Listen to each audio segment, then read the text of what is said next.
On November 13th, 1974, Ronald DeFeo Jr. shot and killed 6 members of his family while they slept in their beds. 13 months later, in December of 1975, George and Kathy Lutz bought the house that this horrific act took place in, with the hopes of creating newer and happier memories for their new family. 28 days later, both George, Kathy, and their children left their new home, claiming they were being terrorized by demonic and paranormal activity that made them fear for their lives. Were the Lutz's claims all part of an elaborate hoax, or was there something far more evil and paranormal?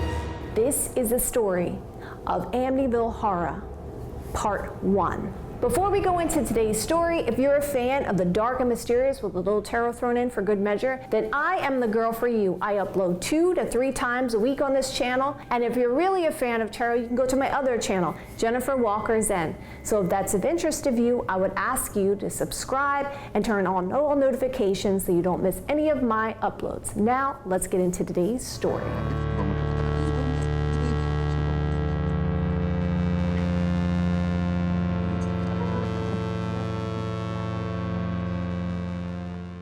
The issues with Amityville can be traced back to the Montauk Indians, according to local legends. The Indians once believed the land now known as Ocean Ave to be the area of great supernatural power, even at times being infested by demons, tribal enemies, or those said to be possessed by evil spirits, were left to die on this land and then buried face down, cursed to stare for all eternity into the dark abyss. There is also an additional legend about the Ocean Ave property, dating back to Salem witch trials. In the late 1600s, a man by the name of John Ketchum, after being forced out of Massachusetts for practicing witchcraft, came to the town of Amityville and relocated or near the spot of Amityville's house. It is said that Ketchum continued his alleged devil worshipping until his death, and that his body may be buried somewhere or near the property. Early deeds do suggest that Ketchum may have existed. However, whether he fled from Salem or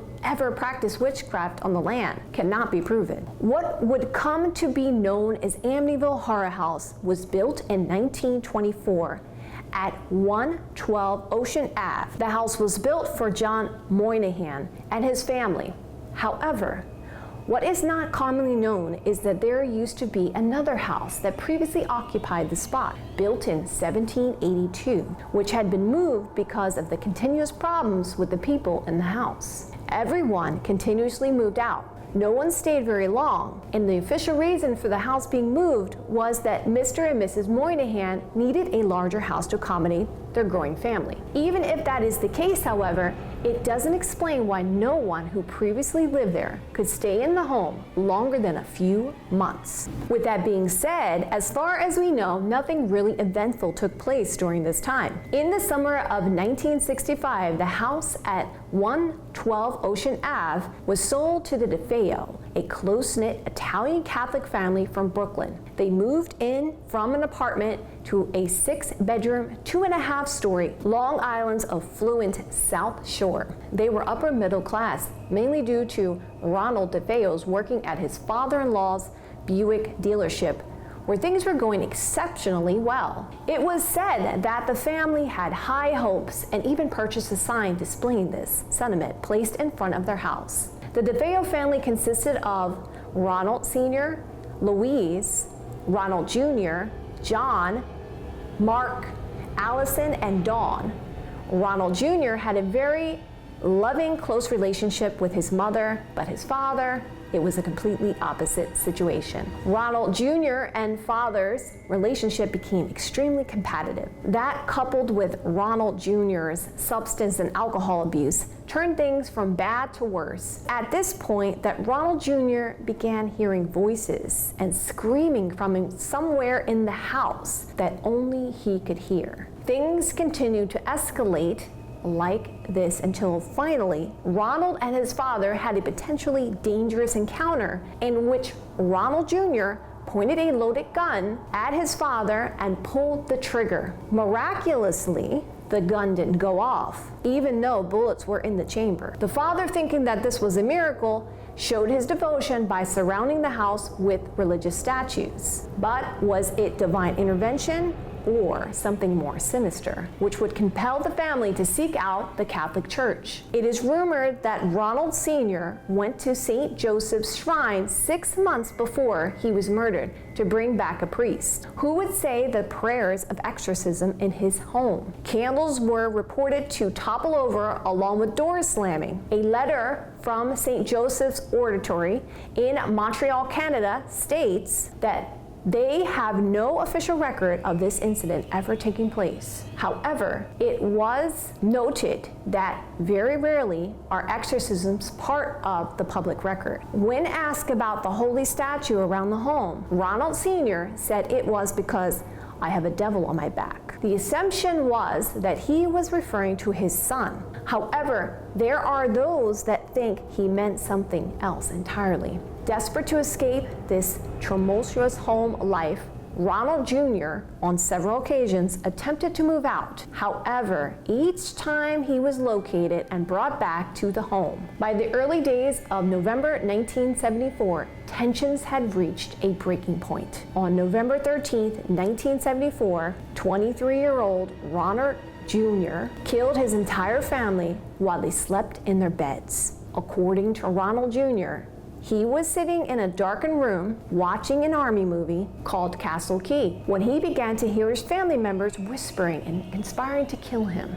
After hearing this, he began to panic and feared for his life when suddenly a person with black hands appeared and gave him a rifle. He then claims he was compelled to systematically go room to room, shooting each of his family members, and insisted it was as if someone else was controlling him, and there, even if he wanted to, he couldn't stop himself. It was if someone else was inside of him, and rather demonically possessed or not. The end result was horrific. 6 members of the DeFeo family, Ronald Sr., his wife Louise, daughters Dawn 18, Allison 13, and sons Mark and John 9, were slaughtered. The following evening, Ronald Jr. himself reported the murders, citing his family's alleged mafia connections, and was taken into protective custody. Within hours, however, he confessed, leaving friends,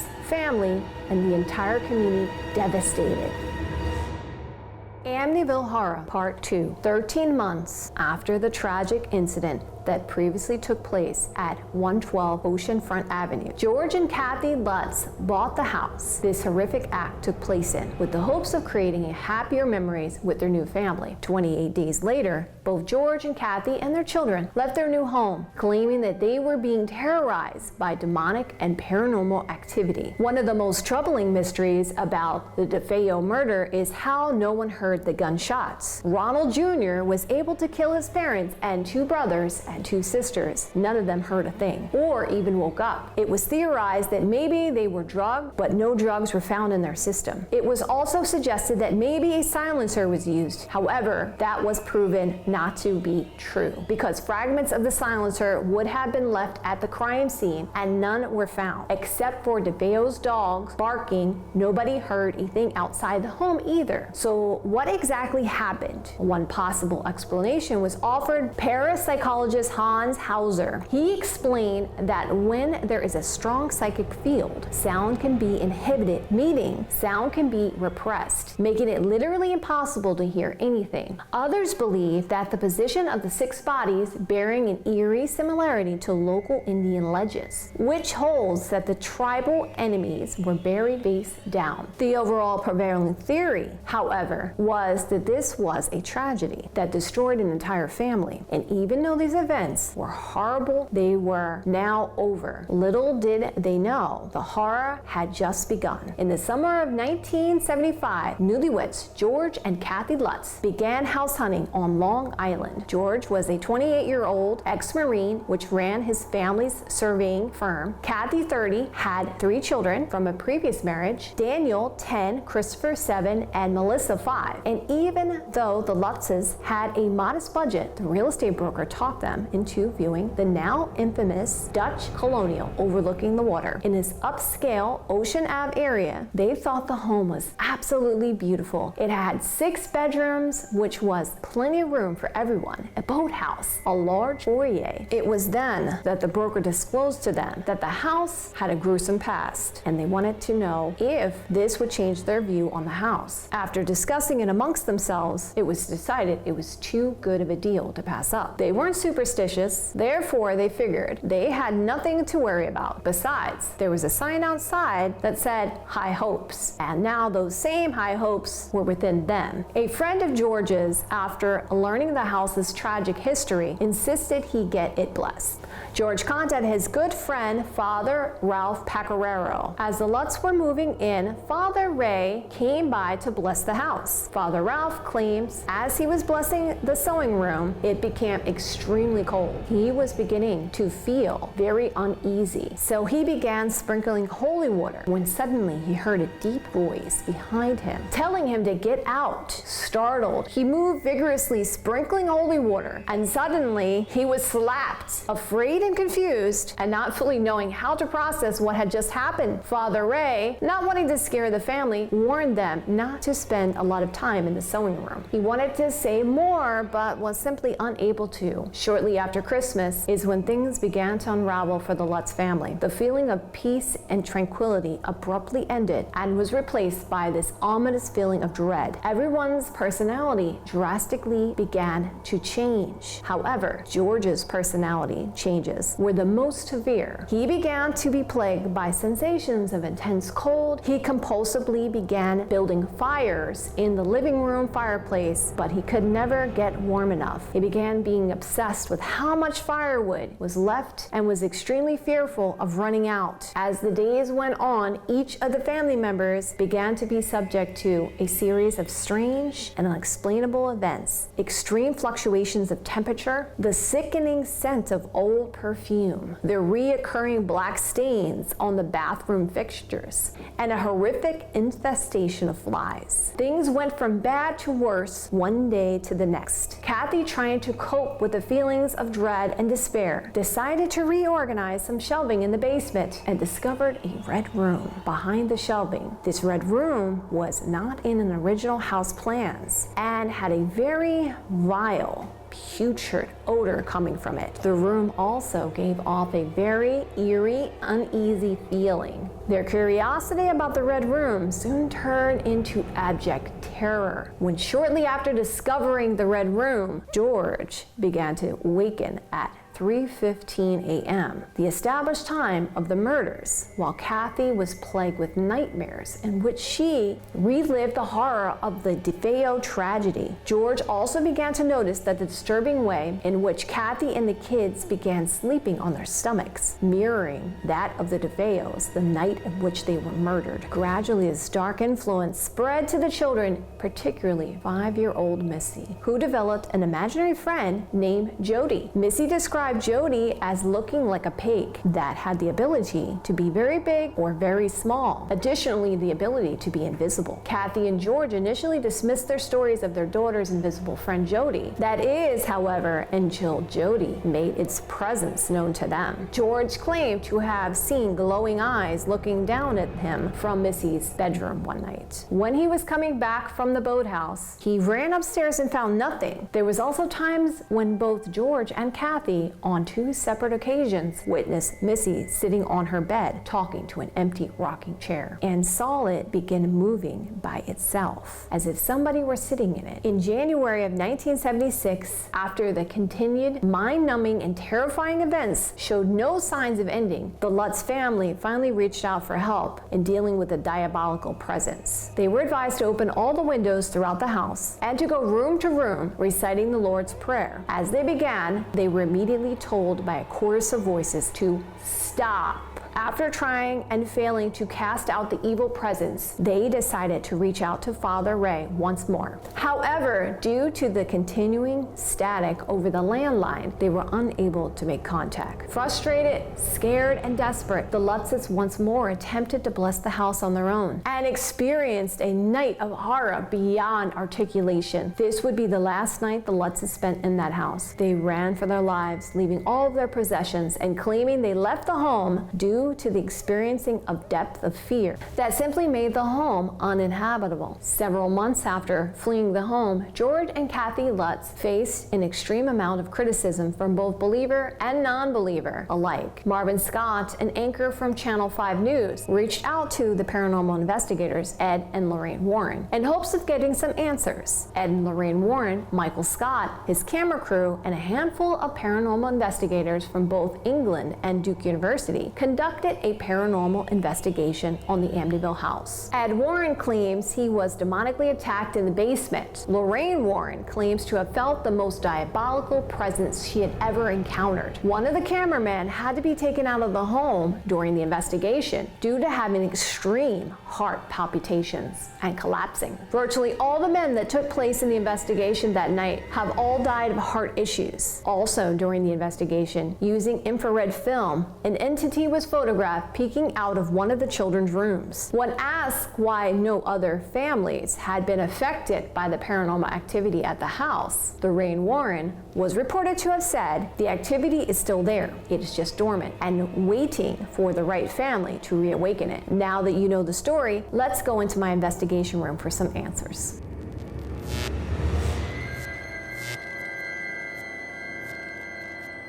Welcome to my investigation room. I am going to preface this on saying this is for entertainment purposes only.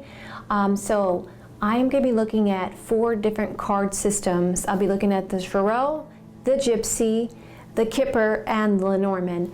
And we are going to ask some questions about what really happened with Amityville.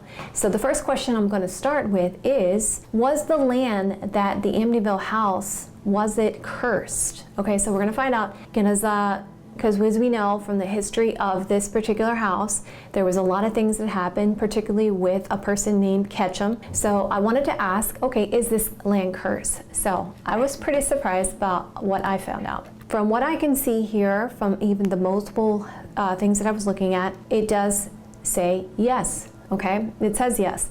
Yes, there's a victory here, okay, and it looks like it's to do with a person. The people that could have been involved with this in particular could have been a Cancer, Scorpio, Pisces energy, a Taurus, Virgo, Capricorn energy. Again, when I see a Cancer, Scorpio, Pisces energy. I do also a Gemini, Libra, Aquarius energy. So it could have been multiple people, but I feel like there's a particular person in an older male, okay?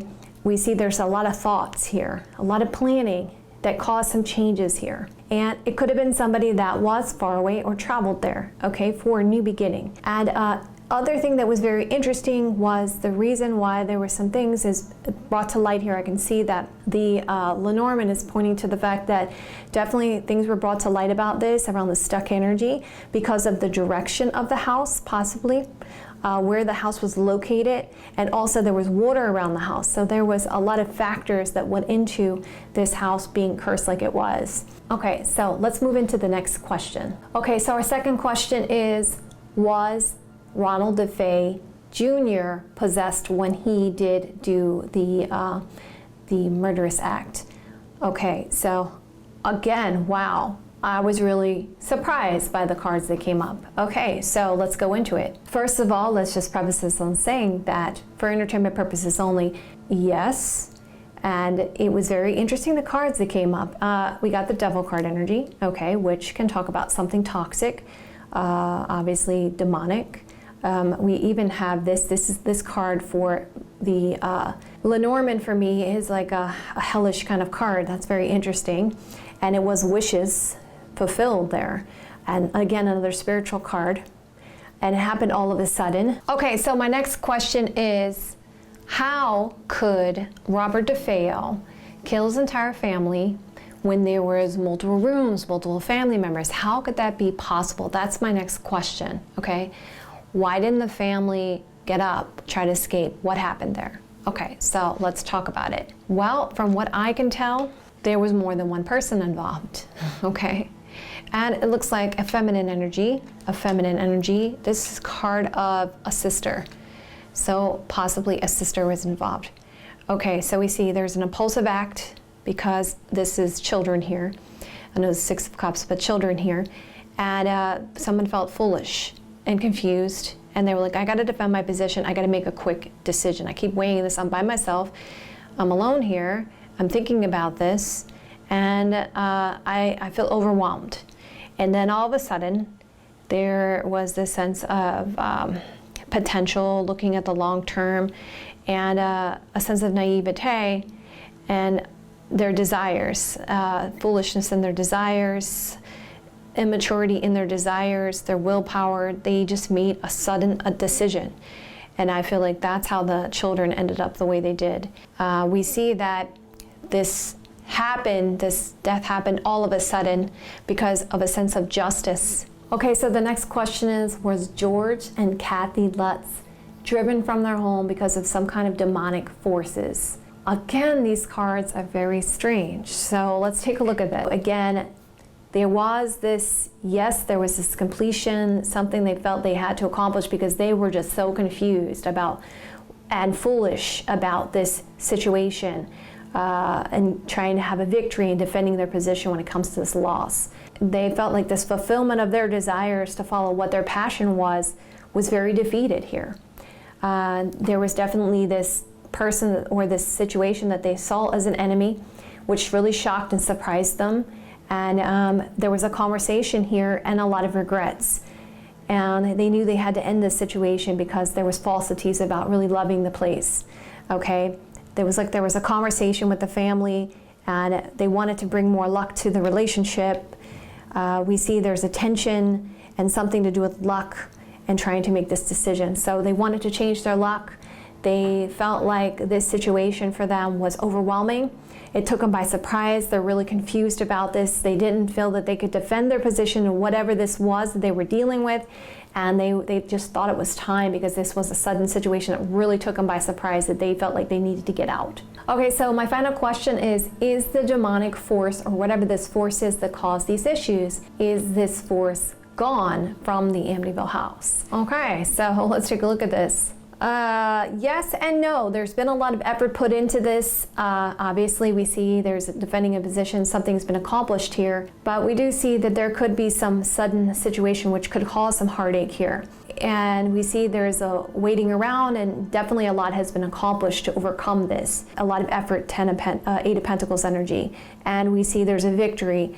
And we see there's something to do with a family or long-term or money put into it. But we do see that there is this people that could cause some issues here with giving to the energy, okay? And we see there is some concerns here, possibly in the distant future, through a message. Okay, so as you guys can see, at the moment it seems like it's pretty much under control, but there could be something that could cause it to happen again. So yeah, that's really interesting. So my darlings, I hope you guys like this episode. And of course, if you like it this way, you want me to continue this way, hit that like button. Let me know in the comments below. I definitely want to hear from you guys. If you guys have any suggestions for any stories, please let me know in the comments below. I would definitely like to get a dialogue with you for my fellow intuitives and tarot readers. So I look forward to seeing you guys again soon.